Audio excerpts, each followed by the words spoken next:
मित्रांनो नमस्कार. मी डॉक्टर शैलेंद्र देवळाणकर. मित्रांनो आज आपण बोलणार आहोत ते जपान या देशाविषयी. जो देश भारतामध्ये कमालीचा लोकप्रिय आहे आणि भारत भारत देखील आणि भारतीय देखील जपानमध्ये कमालीचे लोकप्रिय आहेत. एक पद्धतीची इमोशनल अटॅचमेंट आपली जपानबरोबर आहे. जपानविषयी आपल्याला कमालीचा रिस्पेक्ट पण आहे. हा जो देश आहे ना मित्रांनो, हा इतिहास घडवणारा देश आहे आणि या देशाने परत एक इतिहास घडवलेला आहे आणि तो म्हणजे या जपानला पहिल्यांदा एक महिला पंतप्रधान जपानची आता होणार आहे. त्या महिलेचं नाव टकाइची आहे. जपानमध्ये ज्या सार्वत्रिक निवडणुका झाल्या त्यामध्ये लिबरल डेमोक्रॅटिक पार्टीला निर्विवाद बहुमत मिळालं आणि आता त्याच्या नेत्या ज्या टकाइची आहेत त्यांचं नाव आहे, त्या आता जपानच्या पंतप्रधान बनणार आहेत आणि ह्या महिला जपानची आयरन लेडी म्हणून ओळखली जाईल आणि याचे प्रचंड मोठे परिणाम हे आता आशिया खंडाच्या राजकारणावरती पडणार आहेत आणि भारताच्या दृष्टिकोनातून ही अतिशय सकारात्मक अशा प्रकारची बाब आहे. मित्रांनो आता टकाइचीचा पंतप्रधान म्हणून निवड होणं आणि त्याचा परिणाम भारतावरती आणि आशिया खंडावरती कसा होईल हे तर आपण समजून ह्या व्हिडिओच्या माध्यमातून घेणारच आहोत. पण मी सुरुवातीला जसं म्हणालो तसं जपान हा इतिहास घडवणारा देश आहे आणि त्याने असे अनेक इतिहास घडवले की ज्याच्यामुळे संपूर्ण आशिया खंडाला जपानचा अभिमान वाटेल अशा प्रकारच्या घडामोडी देखील या देशाकडनं घडल्या. हा पहिला आशियाई देश आहे की ज्याने 1905 मध्ये एका युरोपियन देशाचा पराभव केला होता आणि तो देश रशिया होता. दुसरा त्यांचा इतिहास म्हणजे हा एकमेव आशियाई देश असा आहे की जो 1970 मध्ये जगातली नंबर 2 ची विकसित अर्थव्यवस्था बनला.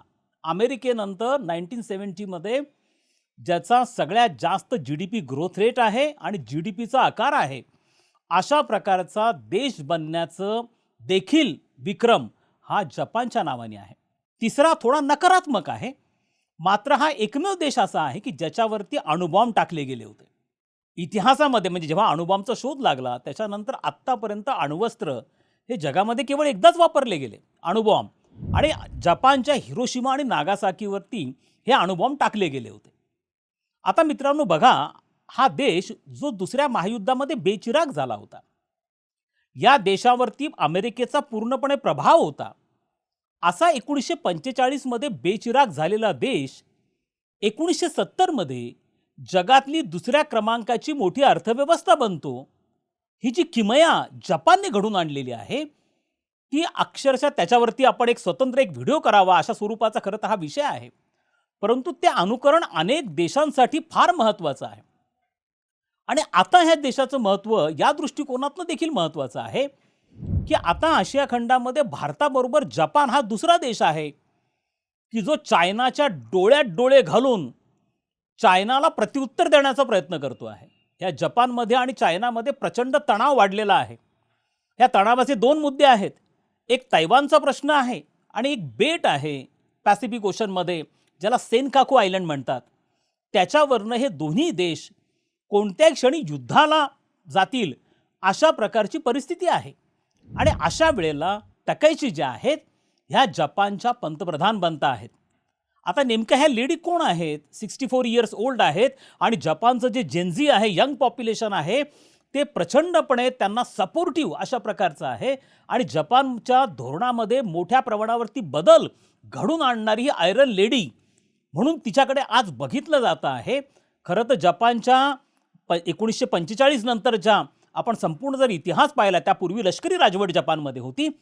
त्यानंतर डेमोक्रॅटिक जपानच्या इतिहासामध्ये पहिल्यांदा एक महिला पंतप्रधान झाली आहे. खरं तर जपानच्या राजकारणावरती लिबरल डेमोक्रॅटिक पार्टी या पक्षाचा सुरुवातीपासूनच दबदबा राहिलेला आहे आणि आताही तोच पक्ष सत्तेवरती आलेला आहे. जपानचं जे लोअर हाऊस आहे ज्याला हाऊस ऑफ रिप्रेझेंटेटिव्ह असं म्हणतात आणि त्याची सदस्य संख्या 465 एवढी आहे. या हाऊस ऑफ रिप्रेझेंटेटिव्हसाठी रविवारी मतदान झालं आणि हे मतदान झाल्यानंतर त्यामधनं ऑलमोस्ट 2/3 मेजॉरिटी लिबरल डेमोक्रॅटिक पार्टीला मिळाली. खरं तर टकाइची ह्या 4 महिन्यापूर्वी इंटरिम प्राईम मिनिस्टर म्हणून आलेल्या होत्या आणि त्यांना खरं तर अजूनही पुढचे 4-5 महिने सहज पंतप्रधान म्हणून इलेक्शन न घेता राहता येऊ शकलं असतं. परंतु आल्या आल्या त्यांनी निर्णय घेतला तो म्हणजे निवडणुकांना सामोरं जाण्याचा. खरं तर त्यांच्यासाठी हा निर्णय रिस्की होता आणि त्यामुळे एक लेडी जी LDPची म्हणजे लिबरल डेमोक्रॅटिक पक्षाची नेत्या म्हणून निवडल्या जात आहेत, इतक्या त्वरित त्यांनी निर्णय घेतला होता. परंतु त्यांनी केवळ निर्णय घेतला नाही, तर त्यांनी तो निर्णय यशस्वी करून दाखवला. आता मित्रांनो बघा, या लेडीला जगामध्ये म्हणजे पंतप्रधान तकायची झाल्यानंतर सगळ्यात जास्त चिंता कोणाच्या वाढल्या असतील, तर त्या चिंता चीनच्या वाढलेल्या आहेत. आणि त्याचं कारण मी तुम्हाला सांगतो, की 4 महिन्यांपूर्वी जेव्हा इंटरिम म्हणजे अंतरिम पंतप्रधान किंवा इन्चार्ज प्राईम मिनिस्टर त्या होत्या, त्यावेळेला त्यांनी चायनाला क्लिअर कट सांगितले, की जर चायनाने तैवानवरती आक्रमण केलं, तर जपान हा त्याच्यामध्ये इंटरव्हीन करेल. त्यामुळे चायनाला एक प्रकारचा इशारा हा तकायचीनी दिलेला होता. त्यामुळे त्यांच्या पुढच्या 5 वर्षांच्या काळामध्ये जपान आणि चायनामधले संबंध हे अत्यंत संघर्षपूर्ण असतील आणि आता कोणत्याही परिस्थितीमध्ये त्या चायनाला ऐकणार नाहीत अशा प्रकारची परिस्थिती आहे. त्यामुळे शी जिनपिंग यांच्या चिंता ह्या नक्कीच वाढलेल्या आहेत असं आपल्याला म्हणावं लागेल. दुसरा कळीचा मुद्दा जो ह्या निवडणुकांमध्ये प्रभावी ठरला, चर्चेचा ठरला आणि ज्याच्या आधारावरती तिथल्या जेनझीनी म्हणजे तरुण युवकांनी तकायचीला आणि त्यांच्या पक्षाला मतदान केलं, तो होता जपानचं पुन्हा एकदा लष्करीकरण करणं, जपानला ॲग्रेसिव्ह बनवणं, जपानला आक्रमक बनवणं. आणि मित्रांनो, हे अतिशय महत्त्वाची बाब आहे. लक्षात घ्या, दुसऱ्या महायुद्धामध्ये त्याच्यापूर्वी जपानमध्ये लष्करी राजवट होती आणि त्यासाठी अमेरिकेने जपानवरती अणुबॉम्ब टाकले. ही लष्करी राजवट संपुष्टात आली. त्यानंतर जपानच्या सगळ्या धोरणावरती अमेरिकेचा प्रभाव होता. जपानची राज्यघटना अमेरिकेने लिहिलेली आहे, हे लक्षात घ्या. आणि ह्या राज्यघटनेमध्ये कलम 9 आहे, ज्याला आर्टिकल 9 असं म्हणतात, जे अतिशय फेमस आहे. आणि त्यामध्ये असं स्पष्टपणे म्हटलेलं आहे की जपानकडे स्वतःचं सैन्य नसेल किंवा जपान कधीही आपलं सैन्य किंवा इतर देशांच्या मदतीला पाठवणार नाही किंवा इतरांवरती आक्रमणही करणार नाही, ज्याला आपण जपानचं कंप्लीट डिमिलिटरायझेशन असं म्हणतो. हे जाणीवपूर्वक अमेरिकेने क्लॉज आर्टिकल 9 हे जपानच्या कॉन्स्टिट्यूशनमध्ये टाकलं. म्हणून मित्रांनो, 193 देशांपैकी जपान हा एकमेव देश आहे की ज्याच्याकडे स्वतःचं सैन्य नाही, त्यांच्याकडे पोलीस फोर्स आहे, त्याला SDF सेल्फ डिफेन्स फोर्सेस असं म्हणतात. मात्र आता जपानने निर्णय घेतलेला आहे की ते स्वतःचं लष्कर विकसित करतील. मग एअरफोर्स असेल, नॅव्हल फोर्स असेल, आर्म फोर्स असेल. आणि जगाने याचा प्रचंड धसका घेतला होता 1945च्या पूर्वी, कारण या जपाननी चायनाला पण हरवलं होतं, चायनाला कॉलनी बनवलेलं होतं, चायनाच्या अनेक प्रांत हे जपानच्या ताब्यामध्ये होते. आता मित्रांनो, जपान पुन्हा एकदा आक्रमक आणि पुन्हा एकदा लष्करीकरण जपानचं होण्याची प्रक्रिया ही प्रामुख्याने सुरू होण्याची शक्यता आहे. आता जपानच्या सुरक्षेची जबाबदारी अमेरिकेकडे होती. अमेरिका आणि जपानमध्ये 1955 मध्ये करार झाला आणि त्या करारानुसार जपानच्या रक्षणाची जबाबदारी अमेरिकेने घेतली.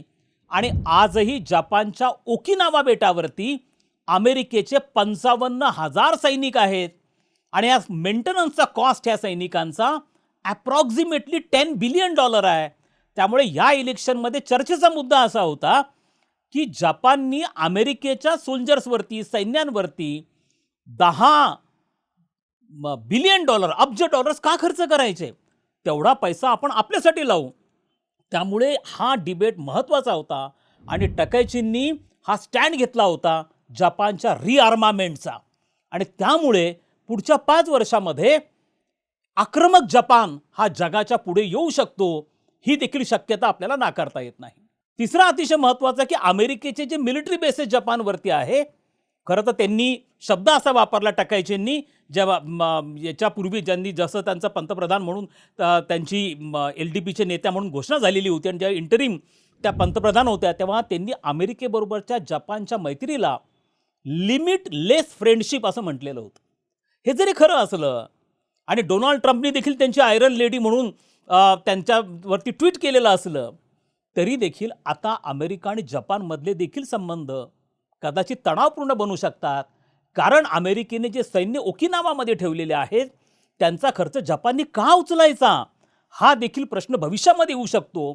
कदाचित जपानमध्ये घटना दुरुस्तीची प्रक्रिया सुरू होऊ शकते, कारण आता LDP मेजॉरिटीमध्ये आलेली आहे आणि आर्टिकल 9 जे जपानच्या रिआर्मामेंटमधला सगळ्यात मोठा अडथळा आहे, ते आर्टिकल 9 काढून टाकण्याची प्रक्रिया देखील सुरू होऊ शकते.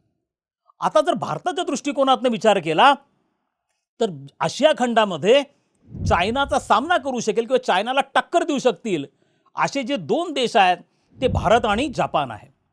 चायनाचे आता जरी काही काळापुरते चायनाबरोबर आपले रिलेशन ठीक झाले असले डोनाल्ड ट्रम्पच्या काळामध्ये, तरी देखील आपण हे लक्षात घेणं गरजेचं आहे की भारत आणि चीनमध्ये जी विश्वासतूट निर्माण झालेली आहे आणि दोघांमधला देखील सीमावाद अजून सुटलेला नाही आहे. चीन आपल्यासाठी नेहमीच चॅलेंज राहणार आहे. डोनाल्ड ट्रम्पच्या काळामध्ये डोनाल्ड ट्रम्पनी चीनशी जुळवून घेण्याचा प्रयत्न केलेला आहे आणि चीनशी जुळवून घ्यायचा प्रयत्न केल्यामुळे जपानला भीती आहे, जशी भारताला भीती आहे की उद्या चीनबरोबर काही प्रॉब्लेम निर्माण झाला, संघर्ष निर्माण झाला तर अमेरिका आमच्या मदतीला येईल की नाही. जशी भारताला तशा प्रकारची चिंता आहे तशीच चिंता जपानला पण आहे आणि त्यामुळे जपान आणि भारत हे दोघेही स्वतःला लष्करीदृष्ट्या मजबूत करण्याकडे लक्ष देणार आहेत आणि त्या दृष्टिकोनातून दोघांमधलं सहकार्य हे वाढण्याची शक्यता आहे, कारण दोघांचा कॉमन प्रॉब्लेम चायना आहे आणि ते असल्यामुळे भारत आणि जपान यांना आपलं सहकार्य वाढवण्यासाठी एक नवीन व्यासपीठ, एक नवा विषय आहे आणि तो चायना फॅक्टर आहे.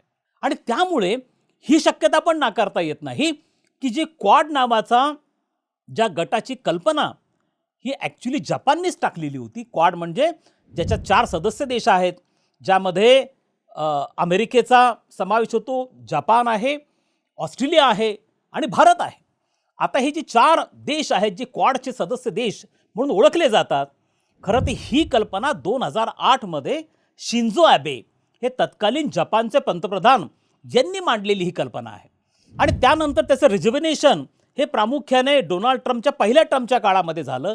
बायडननी ती संकल्पना पुढे घेऊन गेली आणि आता एक प्रकारचा हा इन्फॉर्मल सिक्युरिटी मेकॅनिझम आहे की जो ओपनली म्हणत नसला की आम्ही चायनाच्या अगेन्स्टमध्ये आहोत, परंतु अनेकदा क्वाडचा उल्लेख हा आशिया प्रशांत क्षेत्रामधलं नॅटो म्हणून देखील काही अभ्यासक करतात आणि त्यामुळे पुन्हा एकदा क्वाडला बळकटी येऊ शकते, कारण हे जे देश क्वाडचे सदस्य देश आहेत हे प्रामुख्याने चीनच्या आरेरावीला आणि चीनच्या वाढत्या टेरिटोरियल एक्सपान्शनला म्हणा किंवा टेरिटोरियल टेररिझमला म्हणा, याच्यामुळे चिंता ह्या देशांच्या वाढलेल्या आहेत.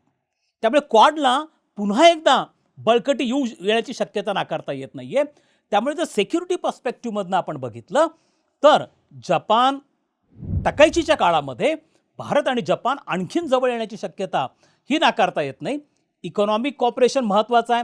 नुकतंच आपल्याकडे जे आपलं संसदेचं अधिवेशन पार पडलं त्याच्यामध्ये आपण सिव्हिलियन न्यूक्लिअर लिॲबिलिटी बिल विधेयक मंजूर केलं, तो ॲक्ट झाला आता आणि ज्याच्या माध्यमातून आता भारत आपला न्यूक्लिअर कॉमर्स म्हणजे शांततेच्या कामासाठी, इलेक्ट्रिसिटी जनरेशनसाठी, एनर्जी जनरेशनसाठी न्यूक्लिअरचा वापर करण्यासाठी आपण प्रयत्नशील आहोत.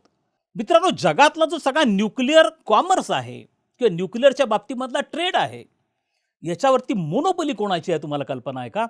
याच्यावरती मोनोपोली जपानची आहे आणि त्यामुळे भविष्यामध्ये भारताला या संदर्भामध्ये जे इक्विपमेंट्स लागणार असतील, जी टेक्नॉलॉजी लागणार असेल, त्यावरती दबदबा आणि कंट्रोल जपानचा आहे. जपानची मित्सुबिशी सारखी कंपनी ह्या बऱ्याचशा गोष्टी याच्यामधल्या कंट्रोल करते.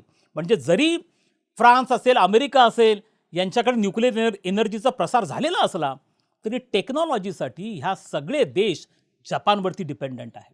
त्यामुळे भविष्यामध्ये भारताला अनेक दृष्टिकोनातनं म्हणजे ट्रेड तर आहेच आहे, परंतु न्यूक्लिअर एनर्जी असेल, सिक्युरिटी असेल, जपान आणि भारत संबंध येत्या काळामध्ये विकसित होण्याची शक्यता नाकारता येत नाही. त्यामुळे जी जपानमध्ये स्ट्रॉंग लेडी आलेली आहे, जी आयरन लेडी म्हणून ओळखली जाते, जी जपानची पंतप्रधान नवीन असेल, त्यांचा आपण निश्चितपणे अभिनंदन केलं पाहिजे आणि भारतासाठी ही एक सकारात्मक घडामोड आहे असं आपण म्हटलं पाहिजे.